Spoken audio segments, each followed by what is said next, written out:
Hi friends, అందరూ బాగున్నారా? మొలకల పౌర్ణమి కోసం అండి మేమైతే మొలక పోస్తున్నాము.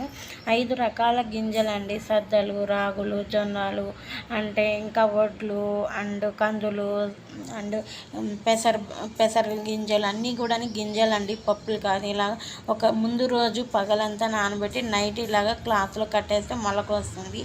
ఆ మొలకను తీసుకొని కుంపట్లలో పోస్తామండి. అంటే కుంపట్లు మీకు తెలిసి ఇలా ఉంటాయన్నమాట. మేము 3 బేస్లో వేయాలన్నమాట.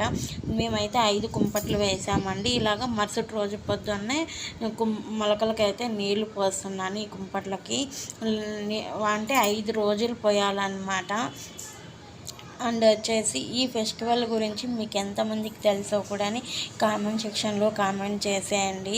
మా సైడ్ అయితే చేస్తామన్నమాట. ఇది 3 days ఉన్నప్పుడు అండి. ఇలాగైతే వచ్చాయి 3 daysకి.